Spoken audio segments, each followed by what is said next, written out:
कोई श्याम ये देवियां बैठकर चर्चा करने लगी। चंपा ने चंचला से कहा, बहन भगवान होते हैं, तुमने देखे हैं? अब जरा ध्यान से सुनना। भगवान की चर्चा तो हम लोगों में भी होती है, क्यों भाई? होती है। हम लोग कितने कितने तरह की बातें करते हैं। वो ऐसा है, वो व्यापक है, वो तो निराकार है, वो तो सबके भीतर है।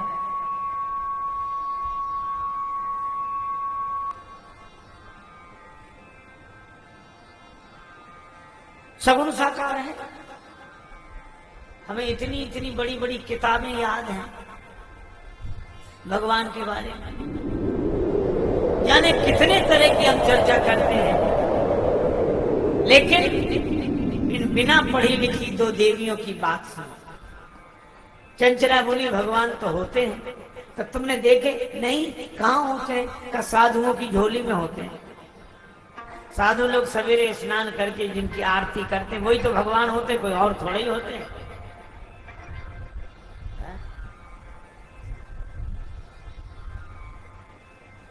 कितना सरल विश्वास। चंचला के आंखों में आंसू, चंपा के भी आंखों में आंसू। कभी संत कृपा करेंगे तो भगवान का दर्शन होगा। और ये चर्चा करी नहीं, तब तक एक महात्मा उधर से दिखाई दिए आते हुए। वैष्णव महात्मा झोली कंधे से लटकी, हाथ में पीतल का कमंडल लिए, ऊर्ध्वपुंड तिलक, जटाजूट। चंचला बोली, महात्मा तो आ रहे हैं, तो कौन अपने को भगवान दिखाने आ रहे हैं? चलो आज महात्मा मिले हैं, किसी दिन भगवान मिलेंगे। और महात्मा आए तो जमुना किनारे अपनी झोली रख ली, वस्त्र उतारे, गमछा लपेटा, जल भरा कमंडल में, और शौचादि से निवृत्त होने चले गए। चंपा ने कहा कि बहन, महात्मा तो शौच के लिए गए हैं, लेकिन ये झोली तो यहीं रखी है, भगवान इसी के भीतर तो होंगे।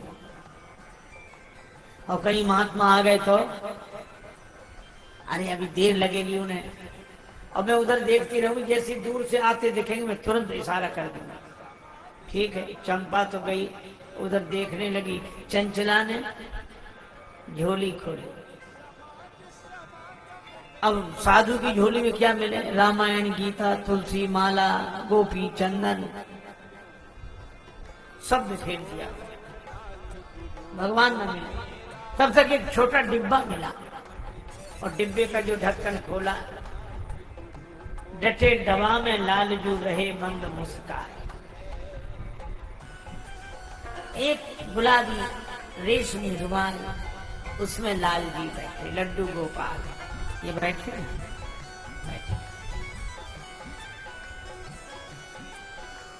निकाला, एक वस्त्र बिछा दिया और उसी पे भगवान को बिठाया। और भगवान से कहा कि प्रभु, अब आप डिब्बे से बाहर आ गए, अब हाथ पांव सही कर लो, खड़े हो जाओ। अब भगवान जैसे थे वैसे ही थे। कहने लगे, कोई बात नहीं, हमसे पहली बार मिले और नहीं बोल रहे तो कोई बात नहीं, लेकिन हाथ पांव ठीक करके आराम से खड़े हो जाओ। अब भगवान ना हो। अवसर शून्य सा अन्न पाए देवी चंचल ने, झोरी सो झपट रघुराज को निकारे हैं।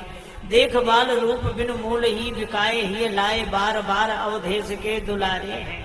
प्रभु के कर पंकज, प्रभु के कर कमल पद पंकज, बिलो की वक्र द्रवित राजेश होए वचन उचारे हैं। डिब्बा माही राख राख कोमल श्री राम जू के, हाथ पांव निगुरे ने टेढ़े करी डाले।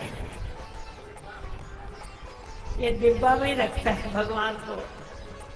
निकलने नहीं देगा, इसीलिए हाथ पांव टेढ़े हो गए, आंखों में आंसू भर आए कि भगवान देखो कितने मजबूरी में रहते इस जिब्बा में, अब हाथ पांव कैसे।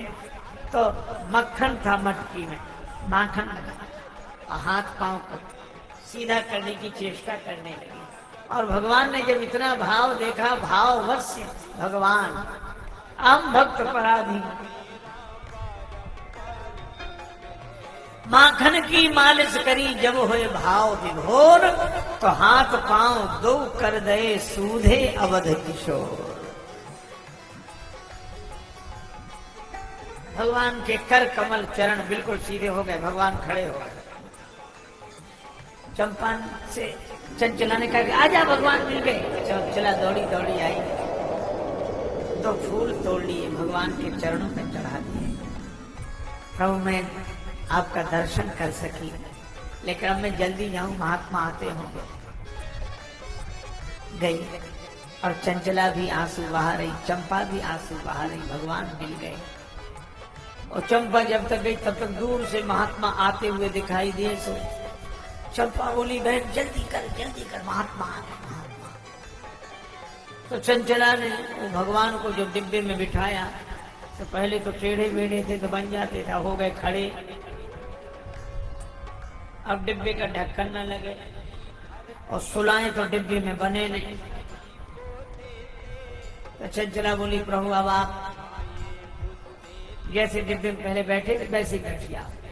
भगवान भी मन ही मन बोले कि हम भी बहुत दिनों में खड़े हुए हैं, जल्दी बैठेंगे नहीं। और इसी प्रयास में भगवान बैठे, तब तक महात्मा आ गए। और महात्मा ने देखा कि हमारा सब सामान फैला पड़ा हुआ। अब महात्मा को क्रोध तो बहुत आवे, पर मौन रहते थे जब तक स्नान न कर ले। अब मौनी आदमी का गुस्सा तो और ये देवियां भी खड़ी हो गई। और साधु ने जैसे ही स्नान किया, पलट कर देखा तो भगवान खड़े। और महात्मा ने जब ये चमत्कार देखा, कहा आज तो प्रभु दर्शन दे रहे हैं। तो महात्मा ने स्नान के बाद जो दंडवत किया और भगवान का हाथ लगा, महात्मा का हाथ भगवान को लगा, भगवान फिर टेढ़े मेढ़े हो गए। चंचला रोते हुए अपनी सहेली चंपा से बोली कि देखा साधु का हाथ लगते ही भगवान फिर टेढ़े हो गए। ये महात्मा अकेले मेरे को डांटता पीटता होगा, डांट कर रखा हुआ, इसलिए तो भगवान डरते। देखो डर के मारे डिब्बे में बन गए। साधु आंसू बहाते हुए झोले लेकर जा रहे थे और देवियां कह रही थी निगुरे तो है दया नहीं,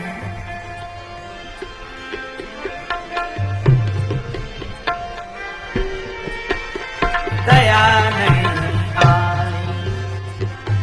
अरे निगुरे तो है दया नहीं आई, निगुरे तो है दया नहीं आई। संत बनो घर घर में डोले, जाने का पीर पराई, निगुरे तो है दया नहीं आई। निगुरे तो है दया नहीं आई। निगुरे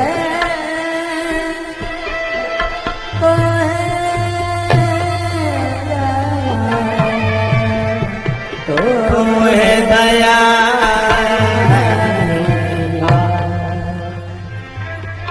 जाने कब सो या डिब्बा में राखे शिशु रघुराई, अंग अंग की वक्र बावरे साधु बनवाई, निगुरे तो है दया नहीं, तो है दया नहीं, तो है दया नहीं।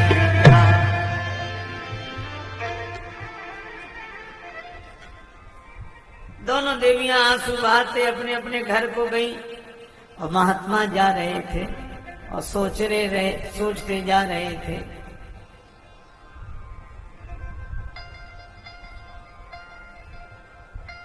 प्रभु सौ करि नेह तजे निज गेह और बेस विराग में कूदे भय।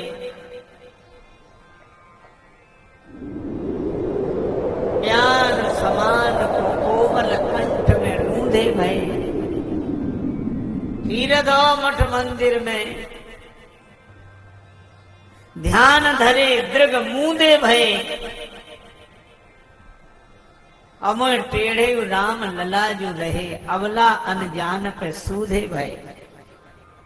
भगवान आप मेरे लिए टेढ़े ही रहे पर अवलाओं के लिए आप सीधे हो गए।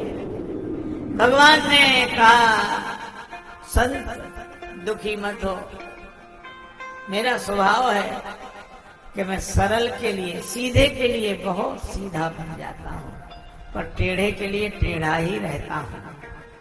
उतनी सरलता तुम में नहीं है इसलिए तुम्हारे लिए इस रूप में हूं और जिसमें इतनी सरलता होती है उसके लिए मैं इतना ही सीधा बन जाता हूं, सरल बन जाता हूं।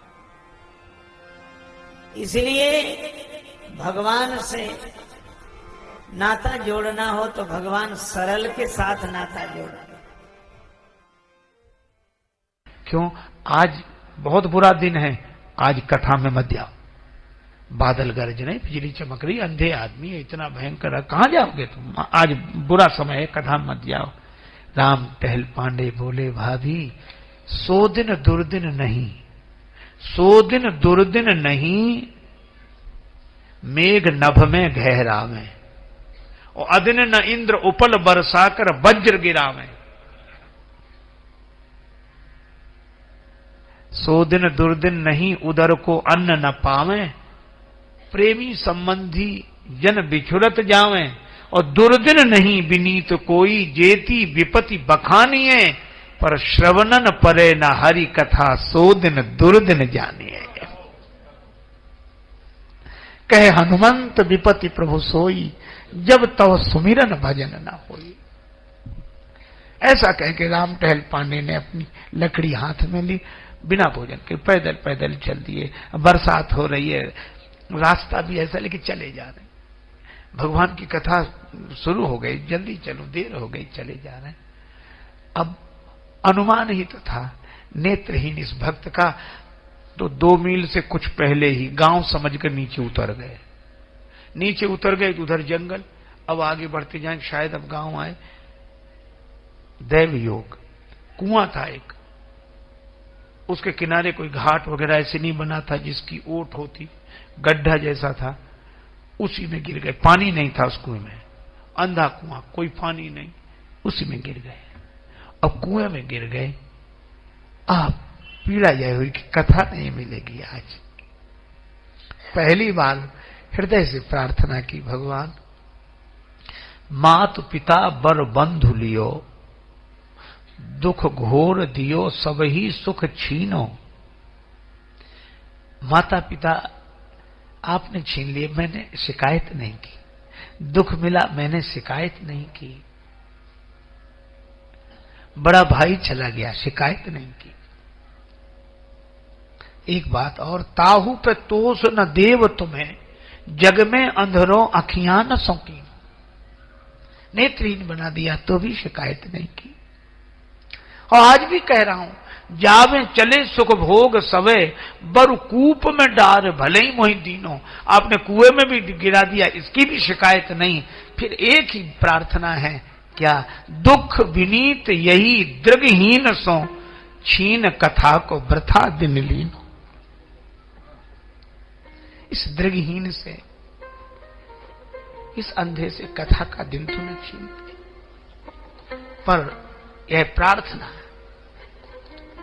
प्रभु श्री हरि स्वीकार करते हैं, खुदा मंजूर करता है सदा जब दिल से होती है।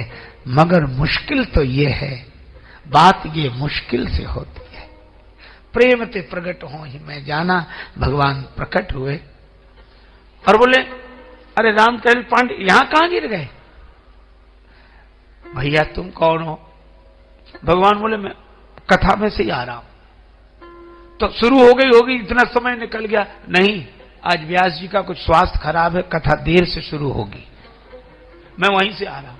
तो कहां जा रहे भैया? तो मैं श्रोताओं को बुलाने जा रहा हूं। और प्रेरक रघुवंश विभूषण पांव दे यही मार्ग जा अति हरि कृपा जाहि। तो भैया 2-4 लोगों को बुला लो, रस्सी ले आओ, हमें कुएं से बाहर निकाल लो। भगवान बोले कुआं है ही नहीं है, गड्ढा है, हाथ पकड़ लो मेरा, मैं तुम्हें बाहर निकाल लूं। तो भैया इस कुएं से पार हाथ पकड़ के निकाल लोगे? भगवान मन ही मन बोले, अरे भक्त या कूप हित निवल न मोह विचार। अरे भक्त या कूप हित निवल न मोह विचार, और केते जन भवकूप से मैंने लिए उबार। भवकूप से, ये तो कूप है, तो मेरा हाथ पकड़। भगवान ने हाथ डाला। राम टहल पांडे हंसने लगे, कहने लगे प्रभु भैया तुम जो भी हो, लेकिन मजबूरी यह है, मुझसे कह रहे हो कि मैं हाथ पकड़ लूं, तो मुझे तो दिखाई नहीं देता कि तुम्हारा हाथ कहां है। मुझे तो दिखाई नहीं देता कि तुम्हारा हाथ कहां है, लेकिन तुम्हें तो दिखाई देता होगा कि हमारा हाथ कहां है। मुझे नहीं दिखाई देता कि तुम्हारा हाथ कहां है, पर तुम्हें दिखाई देता कि हमारा हाथ, तुम ही पकड़ लो। भगवान ने हाथ पकड़ा, बाहर निकाल लिया। जाओ कथा सुनने। अच्छा सुनो, एक काम करना, मैं ये पुष्प दे रहा हूं, पुष्पांजलि चढ़ा देना भगवान को। पुष्पांजलि, अच्छा कथा में पुष्पांजलि चढ़ा? हाँ। तो मैं अंधा आदमी रोज कहां से पुष्प लाऊंगा? भगवान बोले चिंता मत करो, रोज मिलेंगे। तुम माला झोली में जब हाथ डालोगे कथा के समय पुष्प मिलेंगे। पांडे जी ने सोचा कि ये कह रहे हैं कोई ना कोई दे देगा। गए, अब ये गए, कई जगह चोट लगी थी, रक्त बह रहा था। उधर का दृश्य और विचित्र। पांडे जी तो पहुंचे नहीं, व्यास जी किसी तरह अस्वस्थ थे, तो तैयार होकर, विलंब तो हुआ पर व्यास पीठ पर आकर बैठे। इतने में सबने देखा कि राम टहल पांडे की भाभी आई भोजन की पोटली लेकर, और यह कहा कि आज देवर बिना भोजन लिए आ गए। वो कथा में रोज आते हैं, तो मैं बात में आई हूं, ये उनको भोजन दे देना। अभी नहीं पहुंचे तो जब पहुंचे तो भोजन करा देना। और ऐसा कह के प्रणाम किया और एक पान चढ़ा दिया। पान, फूल फल तो पान ही चढ़ा दिया। व्यास जी ने वह पान देखा, उसको प्रसाद समझ के ग्रहण किया। अस्वस्थता दूर हो गई, स्वस्थ हो गए, कथा हुई, बड़ा आनंद। जब तक राम टहल पांडे आए, अरे आओ आओ आओ राम टहल पांडे, कहां रह गए थे तुम्हारे लिए कथा? भैया मैं एक गड्ढे में गिर गया था, किसी उदार आदमी ने हाथ पकड़ के निकाला। लोगों ने कहा वहां तो कुआं है, गड्ढा कहां? भैया जो भी हो, बहुत मधुर वाणी थी और बड़ी उदारता से वो अकेले ही थे। उन्होंने कहा किसी की जरूरत नहीं, मैं अकेला काफी हूं तुम्हें उद्धार पार करने के लिए। लोग हृदय में भाव से भर गए। कथा में विशेष आनंद आया। राम टहल पांडे ने पहले भोजन किया, सबने कहा कथा बाद पहले भोजन करो। एक एक ग्रास पर उनके शरीर के लगे घाव ठीक होने लगे, चोट ठीक होने लगी, और बड़ा आनंद हुआ। आज किसी विशेष मस्ती में ही राम टहल पांडे हाथ में थाली और वो कटोरा लेकर लौटे। घर में प्रवेश करते ही बोले, भाभी माँ आज तुम न जाती तो मुझे भोजन न मिलता, लेकिन मुझे क्षमा करो, मैं नाराज होकर चला गया, तुमसे भी कुछ अपशब्द कह दिया, अब क्षमा करो। भाभी बोली मैं तो कहीं गई नहीं, मैं तो यही हूं, तुम भोजन लेकर नहीं गई, ये बर्तन कहां से? बोले मैं नहीं जानती। रात्रि भर भगवान के गुण याद करके राम टहल पांडे पुलकित होते रहे। दूसरे दिन सवेरे सवेरे कथा में पहुंचे तो व्यास जी कक्ष में थे। कहा व्यास जी आ गए? नहीं, अभी पूजा कर रहे हैं। और जब राम टहल पांडे ने सुनाया तो व्यास जी हमारी भाभी तो आई नहीं थी भोजन लेके, कौन आया था? व्यास जी पुलकित होकर एक ही बात कह रहे थे,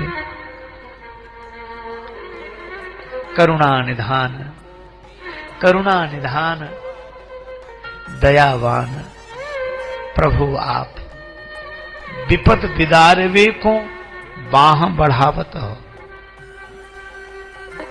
विपत विदारवे को बाह बढ़ावत हो, कूप तय निकारी के अपनो जन, कृपा सिंधु कथा रस पान करिवे को पठावत हो। और पान मिस पुराण के प्रमाणिक प्रसंग दे के कथा रस पान या मुखसों करावत हो।